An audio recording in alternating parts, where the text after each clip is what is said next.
Those who stand on tiptoes do not stand firmly. Those who rush ahead don't get very far. And those who try to outshine others only dim their own light. These are the words of Lao Tzu. Now here's the question. How can we actually improve when we stop trying to improve? Think about it. Many people spend their lives trying to get better, to do more, to gain more, yet with questionable results. They run after knowledge, they run after material things, they exhaust their bodies and clutter their minds.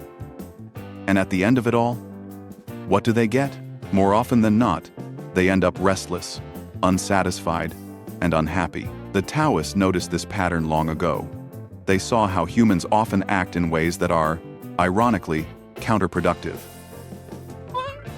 The harder we try to alter the natural flow of life, the more tangled things become. In trying to control, we lose control. In trying to gain, we lose. Of course, rules, ethics, and values are created with the intention to benefit society. But according to the ancient Taoist sages, these very inventions often pull us further away from the natural order.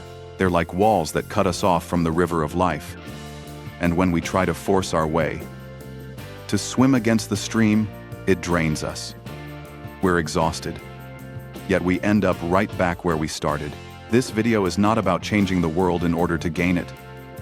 It's about understanding the wisdom of not trying and what the Taoists called Wu Wei, or effortless action. Behind everything in the universe, the chaos, the change, the movement, there's something deeper, something the Taoists called Tao. The Tao is mysterious. It's undefinable. It's beyond what our senses can perceive, yet it can be felt. We can't fully explain it, but we can live in harmony with it. Here's the human tragedy. We keep trying to box up the Tao, to label it, to categorize it, to make it understandable in human terms. But in doing so, we lose it. We deceive ourselves.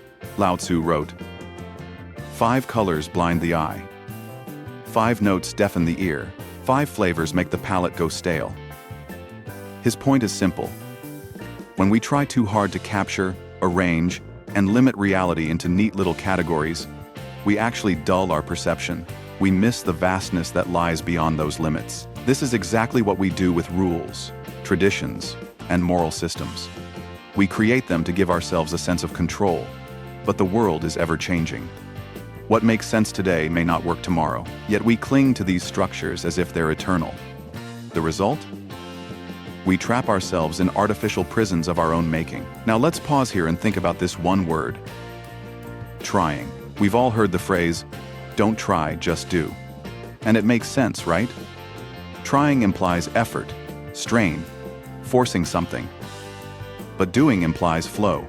This idea connects directly to what psychologists today call the flow state.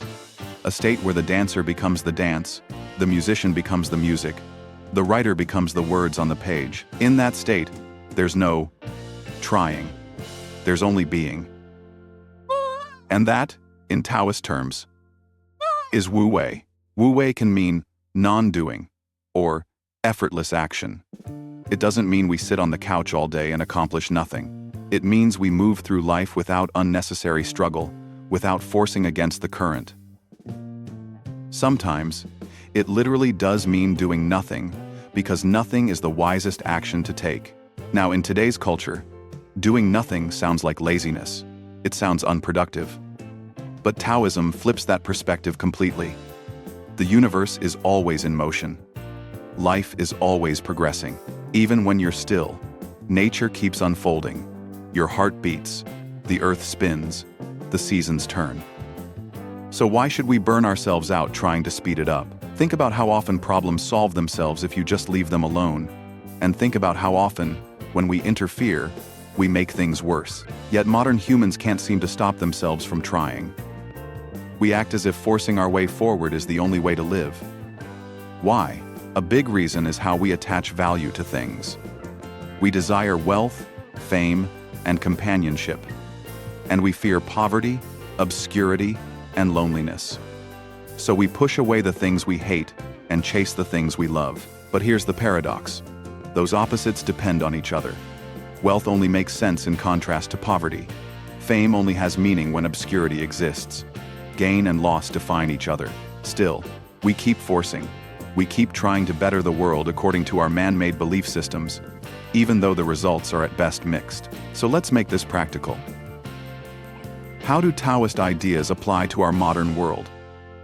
In what ways are we still trying, but ending up with nothing to show for it?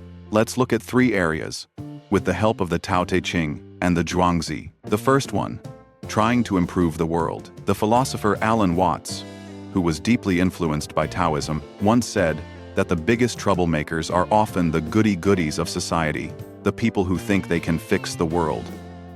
Their intentions may be noble, but in trying to enforce their vision of good, they often cause more harm. Take communism, for example. It started as an idea of fairness, equality, honest distribution of wealth. On paper, it looked like a way to improve humanity. But in practice, how was it spread? Through brutal force, bloodshed, and oppression. In the effort to save, it destroyed. This same warning appears in the Zhuangzi. There's a story about a man named Yan Hui, who wanted to help the state of Wei. He had studied governance and thought he could improve the nation under its incompetent ruler. He asked Confucius for permission to go, but Confucius discouraged him. Why? Because rulers rarely want to be told what they're doing wrong, especially by outsiders. And when you try to correct others from a position of moral superiority, you create resentment, not change. Confucius put it bluntly. If you do not understand men's minds, but instead appear before a tyrant, and force him to listen to sermons on benevolence and righteousness, measures and standards, this is simply using other men's bad points to parade your own excellence. In other words, trying to fix others often comes down to showing off our own virtue. And that just creates more division, more resistance. Lao Tzu captured this perfectly. Do you want to rule the world and control it? I don't think it can ever be done. The world is a sacred vessel. It cannot be controlled. You will only make it worse if you try. It may slip through your fingers and disappear. That's the Taoist warning. And it's as relevant today as it was 2,500 years ago. Now let's move to the second way we keep trying and failing. Trying to be happy. This one hits close to home for most of us. The modern world practically worships happiness as the ultimate goal. We chase it in the form of money, recognition, career success, relationships, even self-improvement. We tell ourselves, I'll finally be happy when I hit $1 million, when I publish that book, when I get 100,000 subscribers on YouTube. But Taoist wisdom suggests that this endless chase is exactly why we're not happy. We keep postponing happiness into the future, making it dependent on external conditions. Even when we achieve our goals, the joy is temporary. Soon, we're setting the next milestone. And the cycle continues. The Taoists would say, this is not happiness. This is exhaustion. This is chasing a mirage.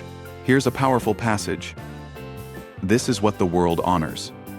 Wealth, eminence, long life, a good name. This is what the world finds happiness in. A life of ease, rich food, fine clothes, beautiful sights, sweet sounds. This is what it looks down on. Poverty, meanness, early death, a bad name. This is what it finds bitter. A life that knows no rest. A mouth that gets no rich food. No fine clothes for the body. No beautiful sights for the eye. No sweet sounds for the ear. Think about that for a moment. If we lack these things, we fret and fear. If we have them, we wear ourselves out, trying to maintain them, or trying to get even more. In either case, we mistreat ourselves. So here's the question. If chasing happiness is a dead end, what should we do instead? The Taoists give us a different path, one that doesn't require endless striving. But before we get to that, let's look at a third form of trying. Trying to be something else. The Zhuangzi contains a fascinating story about animals and the wind, who all envy each other's natural gifts. The centipede envies the snake because the snake can move without legs. The snake envies the wind because it can travel anywhere without even having a body. But the wind admits that even a finger or foot can stop it. In the end, Each creature has its own strengths and weaknesses. None is better than the other. What's the lesson here? Nature made everything with its own attributes. When we judge, compare, and envy, we start believing we should be different than we are. And that's where the trouble begins. Look at modern society. People bleach their skin, tan their skin, dye their hair, cut and reshape their bodies, all in an attempt to match some standard of beauty or normality. We change ourselves because we want to fit in, or because we've been told that who we naturally are is somehow wrong. There's even a story about people cutting off a sixth finger simply because it didn't match the five-finger standard. That's how far conformity can go. But Taoism asks, why not just be who you are, the way nature intended? Wouldn't that be easier? Every person, every creature, everything has its place in the whole. To try to alter that natural order creates imbalance. Lao Tzu put it beautifully. When people see things as beautiful, ugliness is created. When people see things as good, evil is created. Being and non-being produce each other. Difficult and easy complement each other. Long and short define each other. High and low oppose each other. Fore and aft follow each other.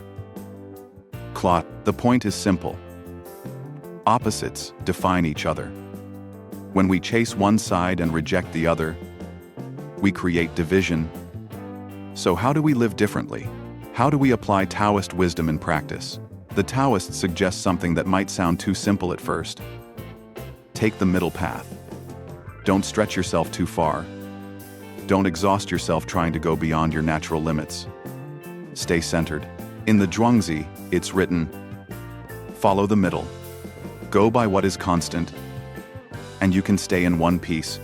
Keep yourself alive, look after your parents, and live out your years. This is practical advice.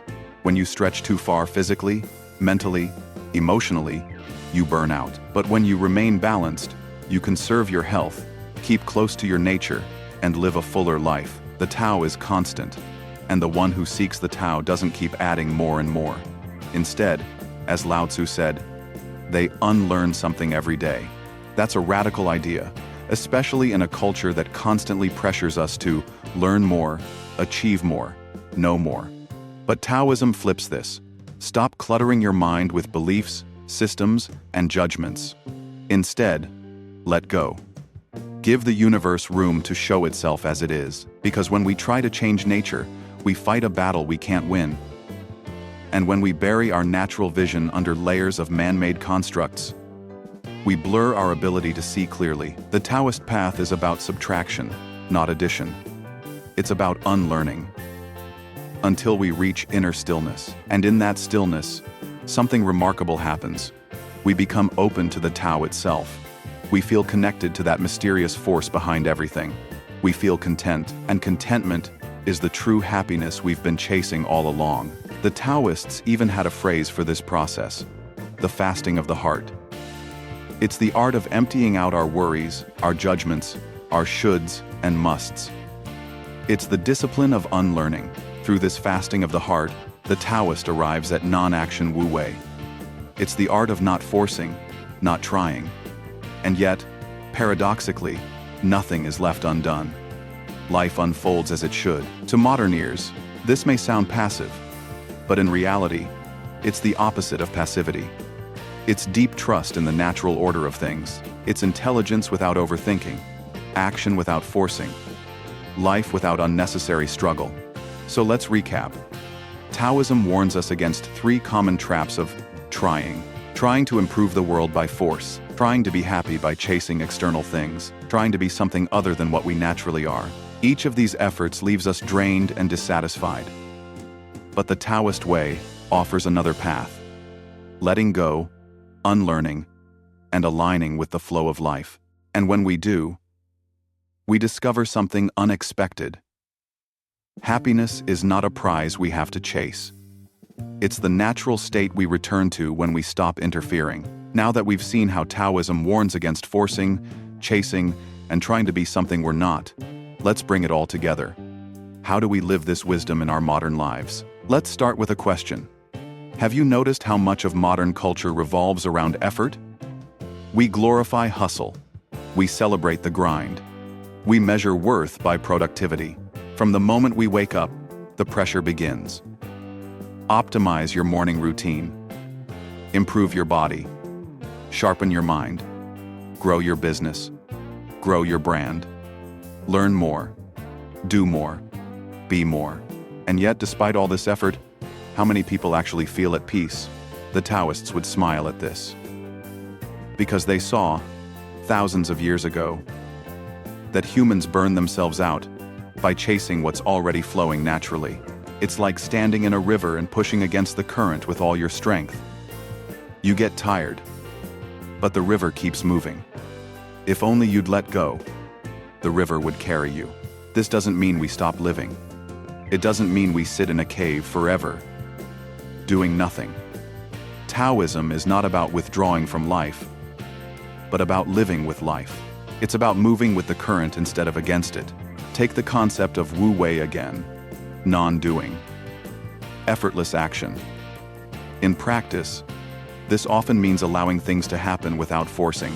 For example, if you're an artist, Wu Wei means creating when the inspiration arises naturally, not grinding out work when your heart is empty. If you're making decisions, Wu Wei means responding with clarity, not rushing in panic or pride. And ironically, some of the greatest achievements, art, innovation, wisdom, emerge not from force, but from flow. Think about your own life. Haven't there been moments when the best outcomes came not from over-planning, but from allowing? Taoism invites us to trust that process. But let's be clear, Wu Wei is not laziness. Laziness comes from apathy. Wu Wei comes from attunement. It's intelligence in action. It's knowing when to move and when to rest. It's like a skilled surfer who doesn't fight the ocean but rides the wave. The surfer works with the wave's energy instead of against it. That's Wu Wei. Now, how do we actually practice this in daily life?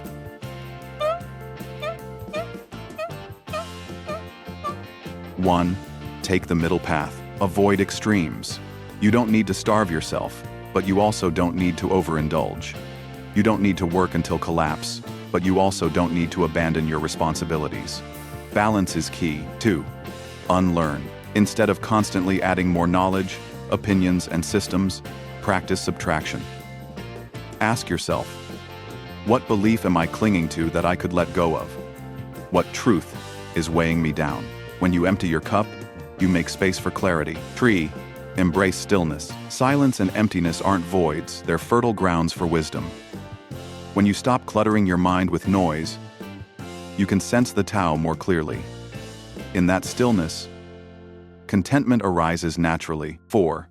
See opposites as complements. Instead of labeling one side as good and the other as bad, remember that each defines the other. Wealth exists because of poverty. Success exists because of failure. Life exists alongside death. Accepting both sides softens the endless chase for only one. 5. Trust the natural flow. This is perhaps the hardest lesson for modern people. We're conditioned to control, to manage, to fix. But Taoism says, trust more, control less. Problems often resolve themselves if given time. The universe has its own rhythm. Think about a wound on your body. If you pick at it, it festers. If you let it be, the body heals itself. That's the Tao in action. The Taoists had a phrase for living this way: the fasting of the heart. Imagine your heart, empty of clutter, empty of unnecessary desires, empty of the frantic need to improve or control. In that fasting, you're lighter, you're free. And paradoxically, life begins to flow more smoothly. This is where true happiness lies. Not in chasing wealth or status, not in reshaping yourself to fit an image, not in trying to fix the world with force. True happiness lies in alignment with yourself, with nature, with the Tao. And when you live this way, something extraordinary happens. Things get done without struggle. Life unfolds as it should. You move through challenges with grace. You discover that doing nothing often accomplishes everything. Let's go back to Lao Tzu for a final reflection. He wrote, "In pursuit of knowledge, every day something is added. In pursuit of the Tao, every day something is dropped. Less and less is done, until non-action is achieved. When nothing is done, nothing is left undone. That's the essence of this teaching. So here's the invitation. Instead of exhausting yourself with endless striving, experiment with letting go. Instead of adding more, try subtracting. Instead of forcing, try allowing. Ask yourself, where in my life am I swimming upstream? Where am I chasing illusions of happiness when contentment is already here? Where am I trying to be someone I'm not? And then just for a moment, stop trying. Be still. Trust the Tao, because in the end, the greatest paradox is this. When you stop trying to improve, life improves itself.